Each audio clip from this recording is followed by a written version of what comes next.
afternoon, good morning, good evening, wherever you are as you're listening in and dialing in to this video. My name is Tanika Maria. I welcome you to my channel, Get Real and Be Healed. That's what I'm all about, walking in emotional wholeness, peace, and clarity. That is my purpose. That's what God called me to do. And it's my duty, my responsibility to honor that call and to just bring to you content, bring to you words of information, inspiration to help take you to that next level in terms of just feeling better on the inside, because we live our lives from the inside out. And as I have promised, I'm coming out here every week on a weekly basis to just share nuggets about matters of the heart, the journey home. And last week we talked about 8 signs. I think I gave more than 8, but 8 signs of how you could be disconnected, or signs that you're disconnected from your heart. And we're going to do a quick recap, and then we're going to go into ways on how you can reconnect. And we're going to begin starting our journey home based on my journey guide, the 14-day self-coaching and study guide that I have prepared for you. And you can find the link to that here in the notes to this video, or whatever platform you're watching this on, via my Facebook page or Instagram, or perhaps here on YouTube. Hit the subscribe button. Definitely click notifications so that you will know when the next video comes out next week. And follow along. Click the link to download your guide, and we're going to dive into it. We're going to start a little bit today, but right now I definitely want to cover a little brief recap from last week, or definitely go back and catch that video for more in-depth notes. And then we're going to talk about ways to reconnect back to your heart. So real quick, let's look at this. We're going to talk about, let's recap it really quick. Signs that you're disconnected from your heart. Number 1, you're walking around in a low-grade funk. You're just in a low-grade funk. It's just that sort of depressed kind of feeling, some kind of way feeling, and you know you're not quite right? It's when you're, number 2, you're sort of picking fights, and you're fighting with your loved ones for no reason. Small stuff just set you off. You're disconnected, irritable, easily annoyed, and you're less approachable. People can feel when you're in that space. People can tell. People can tell because you're not as approachable. You're in that space of where people walk around eggshells on you because you're just very prickly, like a porcupine, right? Also, another sign, number 4, if you find yourself in any of this, there's no judgment, no condemnation. It's a real place. We all go through it. We all go through it. It's not normal.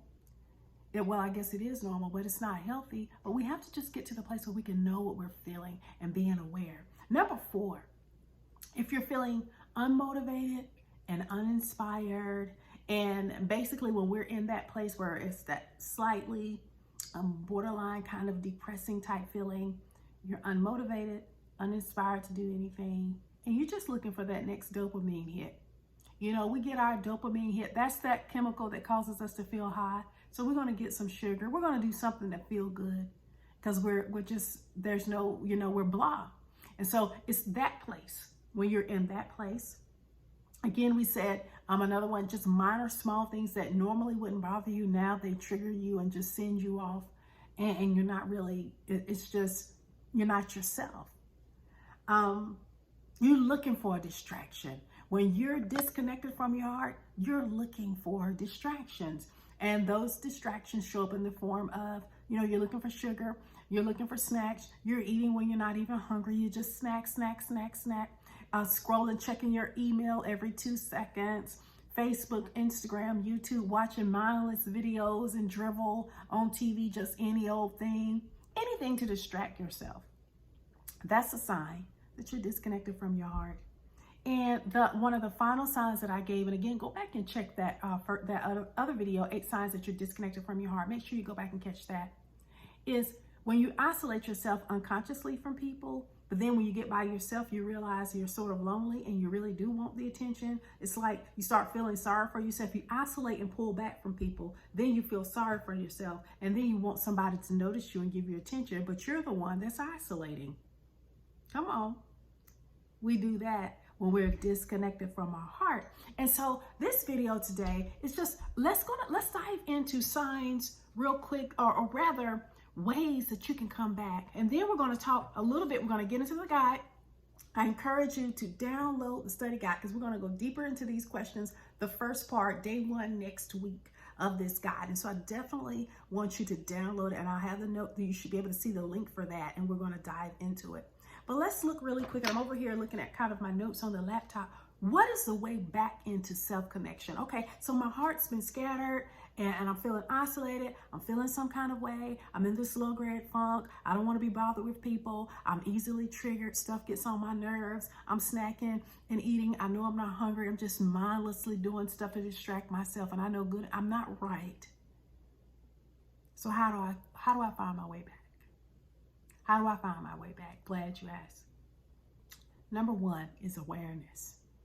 So ask yourself, okay, when did this feeling start?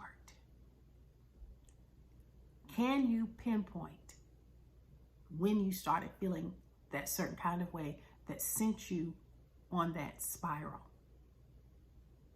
Can you recall? When did it start? Did it start when you first started having to work from home? Did it start when you got laid off? Did it start when the relationship broke up? Did it start when someone said something, when you saw something, when this particular incident happened? So what caused the feeling? And actually, what happened in your life within I'd say the last few weeks or the last few days that was particularly noteworthy, that stood out, that you can clearly point to, that started your spiral? Can you pinpoint it? Sit with yourself, get quiet, no longer distract yourself, and sit with yourself and ponder these questions, right? This is how we come back home. This is how we begin the process of connecting back to our hearts. This is how you do it. So we want to isolate the event, isolate the incident. What is it? The event, the relationship, the trigger, whatever fight, whatever issue it was that started it. Can you isolate that? Then the next step is to kind of sit with it and to be still, pray. So not everyone who listens to my videos are Christian. I'm of the Christian faith, and I believe in the Bible. But at any rate, wherever you are in your faith journey, I encourage you to sit quietly with yourself. Sit with God and notice how you're feeling in your body. This is really big. A lot of our emotions, most emotions are trapped in our bodies. Your body remembers. Your body holds a lot. And a lot of that stress and that anxiety is showing up in your body in the form of pain. Feel your feelings, and when you're isolating that incident, that situation, that trigger, that issue, notice how you're feeling in your body when you begin to think about it. Are you tensing up? Is your stomach starting to turn? Do you feel that anxious feeling in the pit of your stomach? Is your heart starting to beat fast? Do you already feel yourself getting hot and sweaty and mad about it? Those are your emotions. Don't run from it. Feel those feelings. Feel it. This is how you get back into connection, to feel the fullness of who you are, your humanity and your emotions. You need to feel those feelings. So when you're isolating that incident and you begin to feel the feelings, don't go trying to grab something. Sit with it for a minute. Dive in and feel it. I'm giving the steps. This is how we come back home. This is how we get connected again. Feel it. Emotions and pain, they just need to pass through you. For you to be healthy, it has to pass through. What causes us to get in these triggered, disconnected, traumatized states a lot of times is we simply hold on to it and we get stuck and we push it down and we freeze it. And so the emotions just stay there and they don't go anywhere. They just get worse, right? And then they come out at the most inopportune time when you're triggered. So the key is to feel your feelings, let it pass through so that you can come through on the other side and be free. Find somebody to talk to. If you don't have anyone to talk to, journal it out, write it out, pray to God. Talk to somebody that's trustworthy. Do you have a close friend? Do you have somebody that's mature enough and that's discreet and that's wise? They can kind of help you navigate it without judgment, without telling you what to do, and to just kind of sit with you as you process and to share your story. Don't believe the lie that people don't want to hear your story. We want to hear, I saw a quote on Instagram, I'd rather hear your story than to be reading about your funeral because you decided to commit suicide or because you just went downhill and passed and no one ever knew your story and you never shared your pain and you never healed. This is serious business. That was point number 6, right? I should have numbered these. Number 7, and this is the final point, and then we have more to come when we start diving into the book. The journey continues, right? Our study guide.